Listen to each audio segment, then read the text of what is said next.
welcome to Leadership Talks, Conversations with Visionaries. Today, we have a privilege of hosting an individual whose life story is a masterclass in leadership, resilience, and the art of building genuine relationships.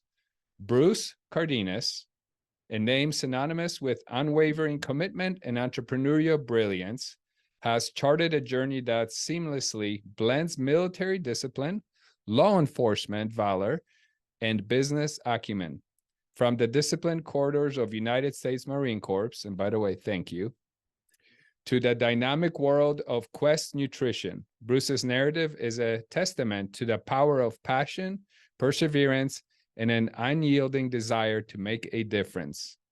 Bruce was born in Somerville, New Jersey. Bruce's leadership odyssey began with the Marines, laying the foundation for a career marked by excellence and service.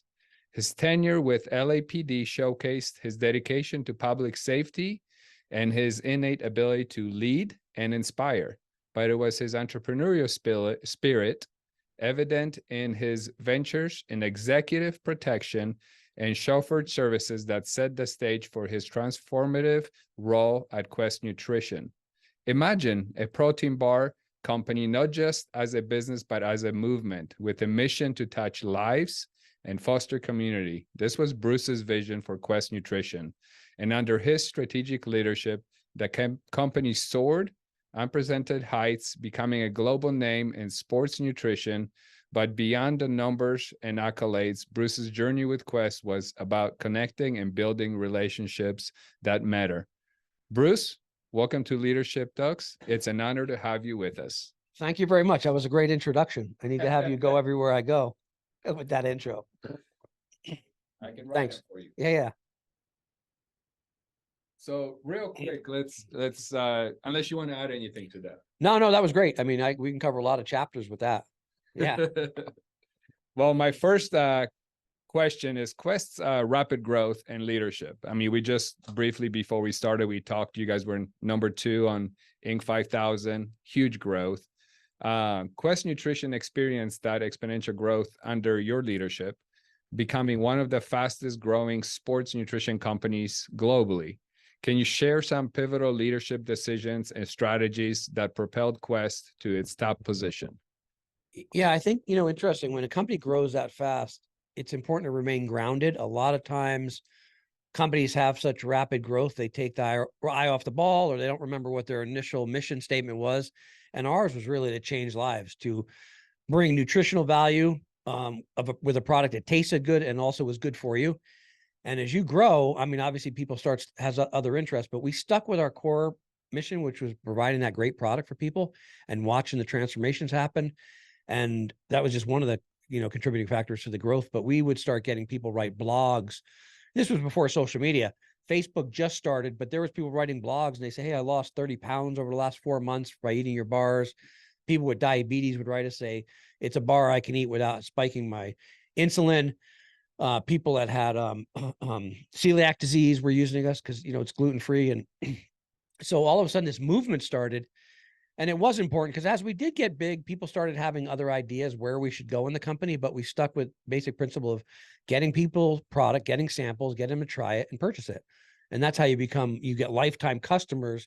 I always say this, if you have a consumable item, whether it's a beverage, a food, anything you can snack on, get it in someone's hands or mouth, and then they try it. And that's the key to success, really. People try and circumvent that with cool marketing and stuff, but really then if someone doesn't try your product, how can they talk about it and enjoy it, and write a real blog about it. Right. Yeah. So you guys grew to nearly 90 countries. Last time I think I read was 70 something, but apparently was it 90? I think it was 90. Okay. So you're telling me as you're growing to 90 countries, you guys stayed on the same mission, no changes? No changes at all. I mean, obviously that's hard, especially when you go to other countries because there's labeling challenges, there's communication challenges. But I think what happened was because we had such a great following. I always say this, if a brand wants to take off, get 1,000 screaming fans. And I tell people this to this day, get 1,000 screaming fans. But what happened was that started growing to tens of thousands, and the same thing in other countries. And it just became a movement where you would see people post on social media, even in other countries, and they had the same belief system. The same people were talking about losing weight, talking about gluten-free, low carb, high protein. So, yeah, as hard as it is to stay on track with that, we stayed on track.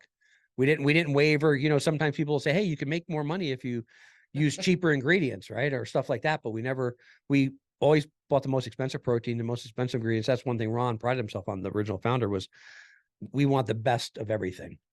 No cutting corners, you know? That's awesome. Well, there's your proof right there. So that's the Quest story. Let's talk about your transitioning skills across diverse roles, from serving in the United States Marine Corps to LAPD, to leading a global executive protection business, and finally to your role at Quest Nutrition. You've worn many hats. And speaking of hats, I know you love to wear hats. How have you transitioned and applied your leadership skills across such diverse roles? And what core principles have remained constant? And how have they influenced your approach at Quest?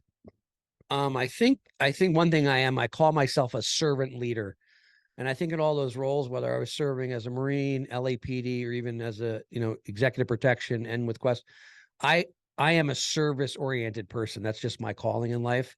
I don't need to be the top guy. And I like bringing service and value to other people. So I think what I learned early on, and I say this in a lot of talks, is I bring value and have no expectation in return. And it really fostered a lot of great relationships. And I tell young people this, people are quickly to like, hey, I want to start in this position. I want $150,000 a year. And we got that a lot. Once Quest got some traction, people would come in and apply for these jobs. And they would always call me these interviews and say, hey, this person's here to be the director of marketing, and they want this and they want that. And they said, Bruce, how long can you tell them about you? How long did what you do to help us when you started? And I helped them for free for 9 months. And it was really because it was a passion play. I had my own, I had the bodyguard business, so I was doing well financially.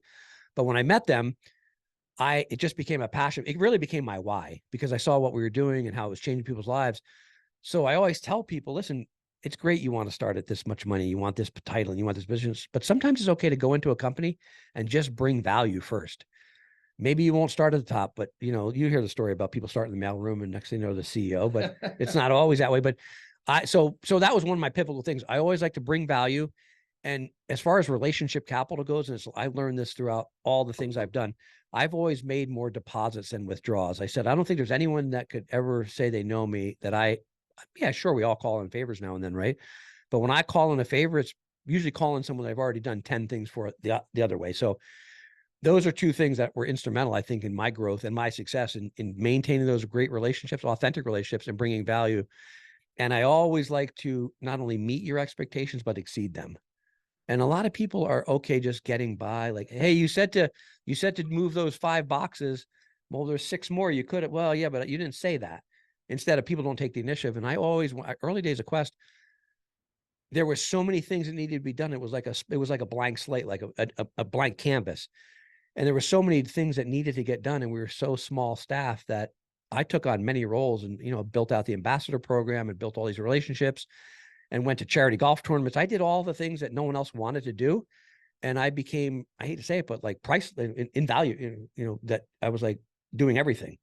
So I always encourage people, just keep bringing value, and anywhere there's a hole, fill it. Even if it's not your per se role, people sometimes like to just stick with their role. Yeah.